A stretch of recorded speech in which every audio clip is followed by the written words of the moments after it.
Hello everyone. I am talking today about a topic that probably affects every woman over 40 that I know, and that is the topic of stress, and particularly whether stress or cortisol, which is one of our stress hormones, is causing weight gain, is causing you to not be able to lose weight if that's a goal of yours. And cortisol is such a big buzzword in this perimenopausal, menopausal, women over 40 space that I think it's just time for me to address it, bust some myths, hopefully give you guys some clarity about what is important and what's not when it comes to managing stress and managing cortisol, how that impacts on your health and your weight.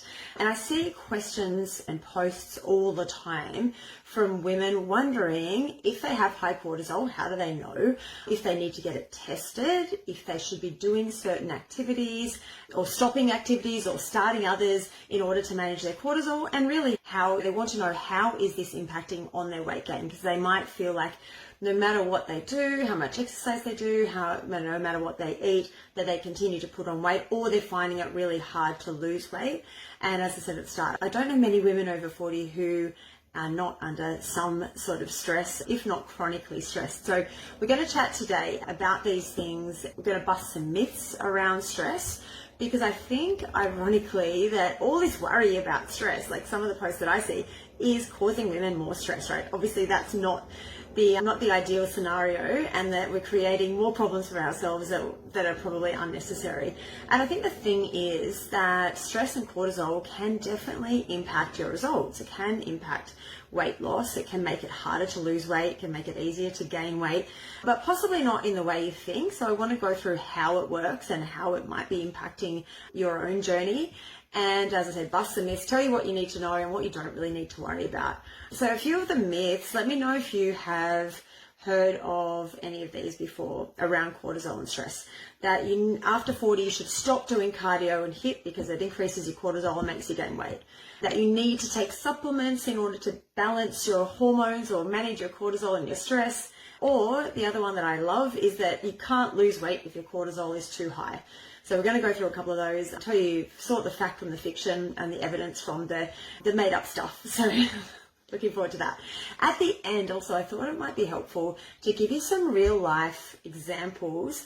Obviously names will be changed, but real life examples of two women who, the life of a busy woman, and a few little adjustments that you can make to manage your cortisol and stress. Because as I said, I don't know too many women who just cruising through this era of their lives without any pressure and stress and cortisol. And cortisol is obviously a natural hormone. We actually need it, so it's not the bad guy that it's made out to be. It's a very kind of necessary hormone in our body. But obviously, if we have too much of it, it can have, like anything, it can have a negative impact. Just quickly, just a little brief intro to cortisol. Most of you will know what we're talking about when we say cortisol. It's one of our stress hormones, probably the most well-known one. And as with all hormones, I spoke in depth about hormones last week and their impact on our weight gain. This week I'm drilling down into just focusing on cortisol. But hormones are complex, as I'm sure we know. And I did go down some very deep rabbit holes preparing for this live, and then I just had to really bring it back and try to decipher what it is that you guys need to know from a practical sense in terms of how cortisol impacts your life and what to do about it. Because there are obviously a lot of things to consider when it comes to hormones, and there's a lot of interplay between them, how cortisol impacts other hormones like estrogen and insulin and thyroid, and there's lots of interplay between them all, but we don't really need to go into the science and the depths of this all in order for this to be beneficial to you. So I won't go into that much depth. As I said last week, hormones can affect your weight. We're going to just go into what you need to know here. Hormones can affect your weight and make it easier to gain weight, make it harder to lose weight, but possibly not in the way that you think. I talked last week about the laws of thermodynamics, the calories in, calories out model, and those kind of laws of physics and energy in versus energy out obviously still apply no matter what. No one is immune to those, but cortisol, among the other hormones, can also impact on that energy balance. So not to say if you have high cortisol, which many women do, you can still lose weight, but it can definitely make that weight loss a lot more challenging. And when it comes to chronic stress, which is what we're talking about here, it does annoy me when we get into this, not we, but I see kind of fitness influencers get into the argument about stress, and they really downplay it and say, oh, chronic cortisol is natural, we need it, and it's essential, and to say it impacts weight loss is bullshit. We're not talking about short bursts of cortisol, which we do need. That's our fight or flight response. It wakes us up in the morning, gives us energy. We're talking about chronic stress, so like that continued elevated stress over time, or dysregulated cortisol, where it's low when it should be high and high when it should be low, which is really challenging as well. And that chronic stress can lead to things like increased appetite and cravings, can lead to poor sleep, low energy. Those things, both the poor sleep and low energy, will obviously mean that you move less through the day probably. It can lead to poor training and you're not making inroads on your training and getting stronger and fitter if that's one of your goals. It can downregulate your thyroid hormone, and it can also increase your visceral fat. So it can contribute to more fat around the organs, the belly fat that we can often see over 40. So you can see how a couple of those things that I just mentioned, the increased appetite, increased cravings, downregulated activity, can make it harder to lose weight. So we go back to that calories in, calories out model. If we've got more calories in because we're stress eating, or we're eating the wrong things, or we're eating high sugar, high carbohydrate, like processed foods, because that's how we manage our stress. We've got more appetite because cortisol does impact on our appetite hormones. And then we've got less activity because we're tired and we're stressed and we're sleeping poorly. Then obviously that is going to impact on our energy, those thermodynamics, the energy in versus energy out. But on the flip side, I'm sure we've all got those friends, I know I do, who, when they're stressed, they lose weight. So it's not a given that high cortisol or high stress is going to make you gain weight. It's just how you physiologically and psychologically respond to that. In other words, if you're under stress and you're still doing all the basics, nutrition, training, sleep, and implementing stress management activities, then it may not affect your weight at all. But it certainly can make it harder in a lot of ways. And I like to use the analogy of how cortisol can impact your energy balance and your ability to lose weight. So imagine you're going for a 5-kilometer run. So if everything's working and you're managing your stress well and you're sleeping well, etc., and all of those things, those foundational things that I speak about a lot are well managed, then you're running, 5K run is like it's an asphalt kind of nice flat track, and it's smooth and fairly easy if you're conditioned to run 5Ks, that is. But then you add in this high cortisol and the downregulated activity, and you're tired and your cravings and etc. You can still run the 5Ks, but it'd be like running that 5 kilometers through soft sand or in mud. So it's just a lot tougher, right? Like it just makes it a lot harder. So obviously we want to, if weight loss or managing your weight, managing your health and your energy are priorities, we want to make it those things as easy as possible. So that's why it is important to make sure we're managing those cortisol levels. As I said a minute ago, cortisol is a necessary hormone, and we do want it to be high at certain times of the day. It should be highest just soon after we wake up, because that is what brings us out of our sleep. It gives us energy to get out of bed in the mornings and start our day. And then throughout the day, it should slowly fall. We get that sort of mid-afternoon slump sometimes, but it should gradually fall towards the end of the day and nighttime when it's time to go to bed. Then it should be at its lowest, so we're able to fall asleep easily. But you'll find if you've got dysregulated cortisol, that sometimes it's the reverse, that it's quite low in the morning, so you really struggle to get out of bed. You feel like you're dragging yourself through the day. And then at the end of the day, it's higher, so you're exhausted, but you're wired. You might have heard the term wired but tired. So when that cortisol is all out of whack, then you're tired when you should be energetic, and energetic when you should be tired. So that can cause some problems too. And I will go into a few things that can help to regulate those stress hormones at the end of this talk. Elevate that chronically elevated cortisol, where it's high all the time. So when I say high, it might not be really high in the morning. You might still feel tired in the morning, but it continues to stay pretty high through the day, and you feel like you're under this low level stress all the time. And that is obviously not good for us. That can lead to burnout, it can lead to weight gain, you can get lowered immunity, you can get sick more often, you feel tired, you get less mental clarity and function. But all of those things problems don't come from just any one activity. You're not going to go out and go for a run and then all of a sudden you've got chronically elevated cortisol. That will come from a combination of things over time, and it could be any/all of the following. Like poor sleep is a big contributor to high cortisol. Poor diet, and I'll talk in a minute about how cortisol and insulin are intricately linked. So diet and stress do have this kind of symbiotic relationship. Too much or too little exercise can both lead to elevated cortisol. Inadequate recovery, I'll talk about that, what that means in a minute. Poor coping strategies for dealing with stressors. So I always like to stay on this one for a moment, because as I said, I think just about every woman I know has stressors in their life, whether that's work or kids or aging parents or sickness and all sorts of things that can contribute to, that could be a potential stressor in our lives. But having some adequate, efficient coping strategies for managing those stressors is really key to how our body actually responds to them.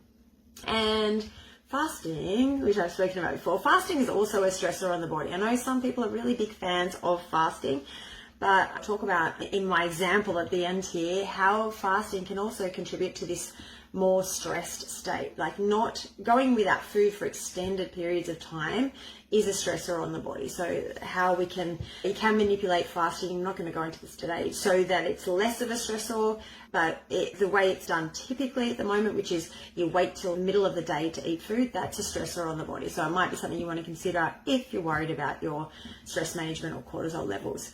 So should we test your cortisol levels? This is something that women do ask a lot. I get asked a lot.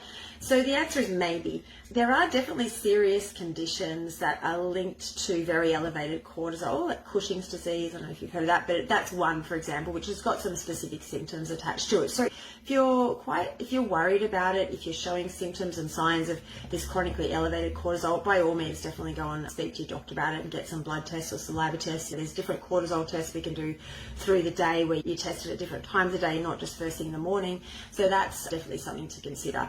But as a sort of health coach of women over 40, and I've been coaching women 40 plus for more than a decade, I always like to just start from the assumption that most women are stressed, right? Like that we've got stressors. So let's just assume that you've got some high cortisol going on and manage it accordingly. I say the vast majority of women that I've coached have got either high, chronically high or elevated, not necessarily super high, not in the Cushing's range, but chronically elevated cortisol or dysregulated cortisol, where it's, as I mentioned earlier, it's up when it should be down and vice versa. And that we've got some stressors happening constantly through our lives.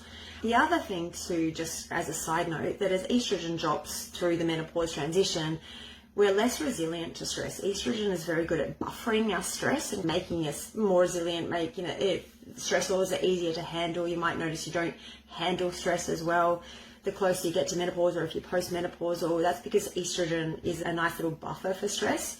And high cortisol also, thanks Mother Nature, can reduce estrogen even more, so that if you're going through that perimenopause phase, cortisol's high, then we're making cortisol instead of making estrogen and progesterone, because it's the same pathway. There's these factors that come into play, like I said, these hormones that are interlinked. So I think just all of that to say, it's even more important to be aware of the potential stressors and cortisol elevated in our lives and just manage it accordingly. Let's just assume that we need to manage our stress over 40, even more so than we ever did, and let's put some stress management practices in place so that we do manage our stress even better. It's only going to have a positive impact on our energy, our sleep, our hormone function, fat loss goals, and all of those things if we can put some of these things into place. So I wouldn't wait to do the blood test or saliva test necessarily to put these things into place. If you're worried about your health, definitely go and get them checked. But let's do these things anyway. Let me talk about cortisol management strategies, like the good stuff. What do you need to know? What do you need to do in your life? So number one, sleep is so key. And I think sleep is often the first thing to go when we've got busy lives. So you push the bedtime later, you get up earlier, so you're getting everything done, and then the sleep goes to shit, or you might be having like hot flashes and waking up in the middle of the night, need to go to the toilet, all of these things that are interrupting sleep. and that is just exacerbating this high cortisol. So anything we can do to prioritize sleep, and I'll probably do I will do another live on sleep and sleep management practices that we can put in place, but anything you can do to make that the best it can possibly be, that's only going to have a positive impact on your stress levels and your cortisol. So that's your frontline defense for stress management, good sleep. Number 2, nutrition. Of course it is. Like I said earlier, I touched on this. There's this intricate relationship between insulin and cortisol. Cortisol rises. When cortisol rises, insulin does too, and vice versa. So what do we need to do? We need to make sure that we're eating a good serve of protein and some good fats with all of our meals, so that we're stabilizing those blood sugar and not going on this sort of blood sugar roller coaster through the day, which can cause cravings and fatigue and low energy and just basically feeling like crap. And you also want to make sure that you're fueling correctly around your workouts. We don't necessarily, if you prefer to train early in the morning, you don't necessarily want to put some fuel straight on board beforehand. I know a lot of people feel a bit ill if they eat beforehand, but if you can get a little bit of something in before you, that's going to be beneficial. For me, like, I'll have half a banana or something before I train, just to get, even if it's first thing in the morning, just to get something on board, so I've got some fuel that I'm training with and I'm not training in a fasted state. And then definitely prioritize getting some good carbs and protein straight after your workout. So making sure you're fueling your workouts appropriately. On the topic of training, I think this is where the confusion around cortisol and women over 40 really plays out. I hear about a lot of women who stop doing cardio altogether, or they're really scared to do HIIT workouts because they think that is going to negatively impact their cortisol. So strength training, there's certain types of training that create a good stress, and we do want some stress. Stress is what creates change in a positive way as well in our body. So when you think about, for example, strength training, so we need to stress the muscles. By lifting heavy weights, we break the muscles down so that they can build up stronger again. Same thing with our bones. Same thing with cardiovascular training, where we want to put some strain on the cardiovascular system, so it has to repair itself and become more robust and resilient and get better, and we get fitter. But there are certain modalities of training that can increase cortisol, right? So that can be problematic, and I'll give an example later on for some women in terms of like just having that elevated cortisol through the day. So what we really want to focus on is strength training, and then high intensity interval training / sprint interval training, which I'll go through in a minute if you haven't heard me talk about that before. If those are done correctly, that creates a fantastic stress on the body that we can then recover from. And then, like I said, that kind of builds that resilience, makes us stronger, makes us fitter, gives us more energy through the day. So that is a good form of stress. We want to do HIIT workouts, but in the right way. And the right way is not, I always say, I think it's been a bit bastardized over the last 5 or 10 years, where it feels like working moderately hard but for a longish period of time, and they're not really recovering, and then working a little bit hard again. Whereas what we really want to be focusing on is pushing yourself to a really high intensity. So if it's say like 45 seconds, you might be at 80% effort level, where it feels really hard, like I can't carry on a conversation in that period of time. Then we recover for 15-20 seconds and do that again a few times over, and then stepping that up again. Sprint interval training is even more intense, but for a shorter period of time. So sprint interval training, which we do it with the Goddess Girls, so we're doing short, sharp 20-30 second intervals, and then longer rest periods. And the rest could be a passive recovery, like a walk or a plank or something that's not getting the heart rate up again, but it's really short, sharp intervals, and that is a good stressor for the body. And that is going to help with fat loss. It's going to help with strength and muscle growth and bone growth and all the good things that we really want, without creating that sort of negative low-level cortisol raising that some moderate intensity exercise can create. So where I think the confusion lies is that, so the moderate intensity activity are things like going for a jog. Like if you're just going for an easy jog and you're a little bit puffed, but you can carry on a conversation, or like I said, we're doing those bastardized HIIT, where you're not really going super hard, you're just going a little bit hard, but you're still not really pushing yourself that hard. So it's neither really high nor low, so not enough to create a beneficial stress response. Having said that, I think the negative impact of that on your cortisol has probably been somewhat overstated. If it was as bad as some people make out, then you'd see all long distance runners would have a pot belly, would have that sort of cortisol belly that we typically associate with high cortisol, which they obviously don't. For some people, a lot of women tell me that jogging, like going for a nice easy run, helps them navigate stress. It helps with their mental health. And in those cases, I say, amazing, do that then, because we need these outlets to manage the stress as well. And if jogging or swimming or easy cycling, if those help you navigate those, then go for it. And it doesn't, as long as it's not leaving you more fatigued with massive cravings and insatiable hunger, then it's probably going to be beneficial. You might not want to do that all the time, and you do want the priority to be the strength and the higher intensity intervals, but there's no reason that can't be part of your training week as well. On the flip side of that, would I recommend someone start running if that's not really, if their goal is fat loss and they're not doing it for a mental health kind of relaxation purpose? No, I wouldn't. I would say concentrate on your strength training, your high intensity and walking. You don't need to add jogging to that moderate intensity exercise. So just as a caveat on that. The other really important part of this whole equation is the recovery. So we want to incorporate activities into our workouts or after our workouts, or then not even leave the workouts aside, into our whole day, that stimulate the parasympathetic nervous system. That's the rest and digest. I think a lot of the time the issues from cortisol arise is because we are constantly in a sympathetic nervous state, that fight or flight.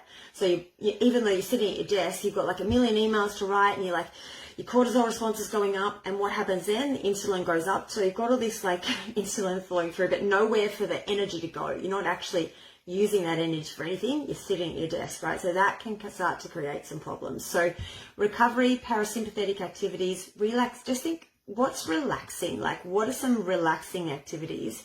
And that is actually going to benefit you in the long term. So things like stretching, meditation, yoga, gentle walking, breathing exercises are amazingly effective, and there's really good evidence to show that they can bring you into a parasympathetic nervous state quite quickly.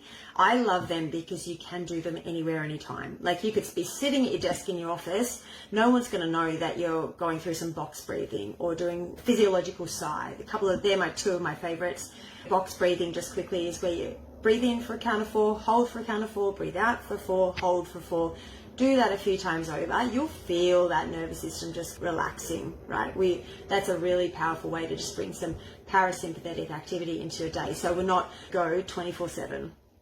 Supplements, I touched on this a couple of weeks ago. There's some well-evidenced supplements for recovery, for cortisol management. Magnesium is a good one. Ashwagandha, which is a adaptogen.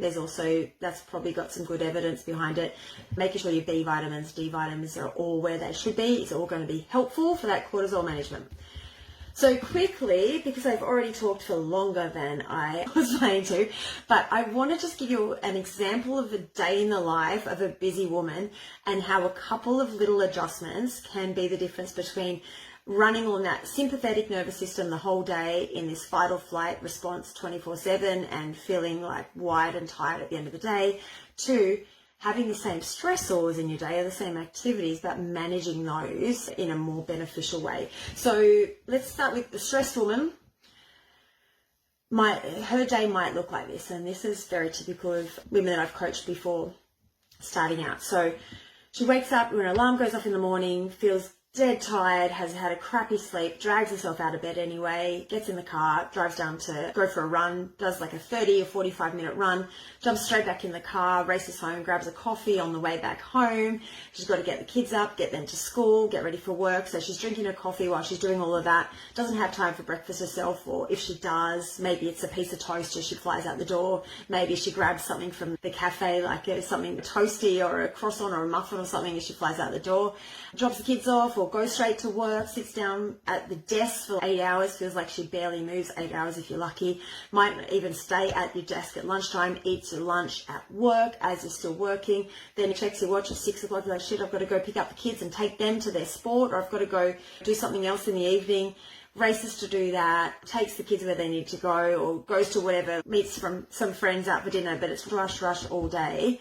At the end of the day, then you're exhausted, you throw something together quickly for dinner because you're too bloody tired to cook or prepare the dinner that you had planned. So you're going to just order a pizza or have some pasta, maybe have some chocolate before bed, watch some crappy crime show or Max or something along those lines.